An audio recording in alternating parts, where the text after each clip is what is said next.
Okay, hi there. This is another video on the i20, and this is for changing your manual transmission fluid. And I've got no idea whether this is a similar process for an automatic. So, essentially, getting your old fluid out is very, very easy, and there's other videos out there that show you exactly how to do this, and I'll link to one in the description. So, what you need to do is have enough room underneath the car to be able to maneuver yourself and a few tools. But the car also needs to be level, so you can't just jack up the front of the car. You have to, somehow make your car level.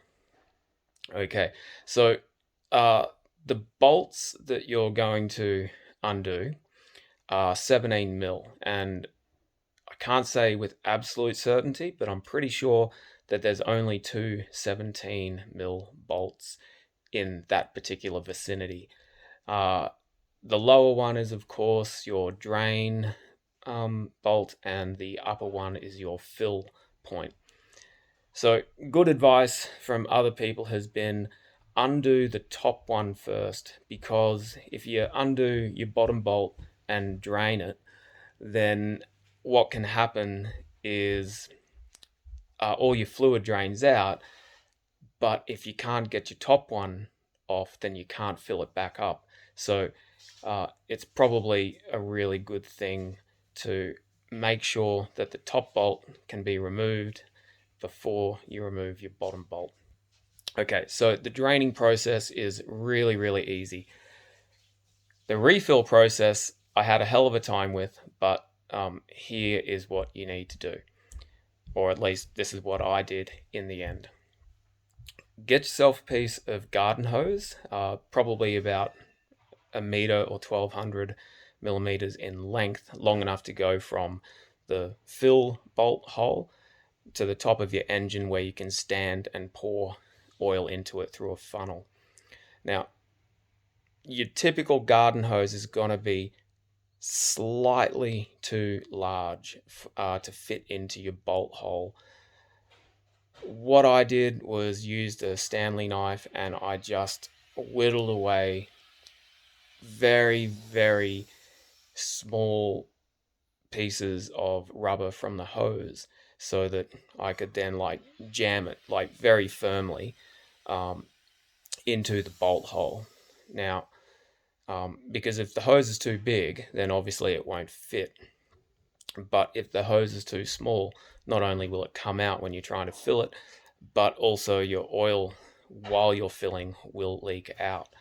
So it really does need to be a very, very nice tight fit.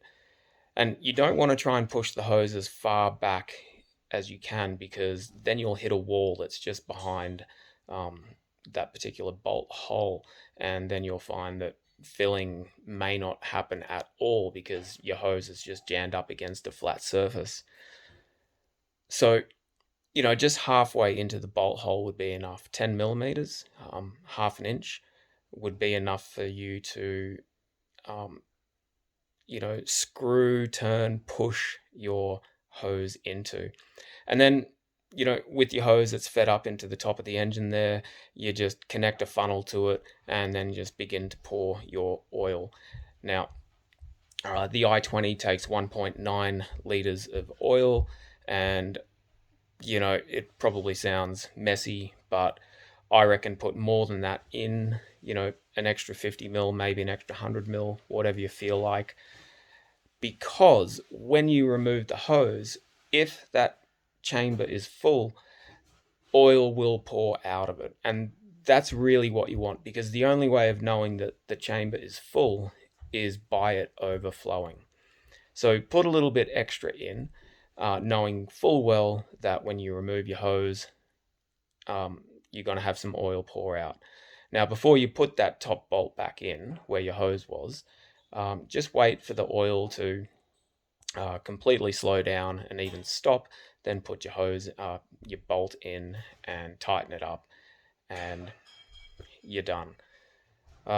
Look, I think that there are some torque settings for those bolts, but I don't know what they are. But you'll get a feel for how hard they were on, it would have been difficult, I imagine, for you to get them off. So you do want to tighten them with a fair bit of firmness without overdoing it. So I hope that's helped. Oh, by the way, the oil for that manual transmission is a 75W85 and a GL4, and that's what the manufacturer recommends. So good luck.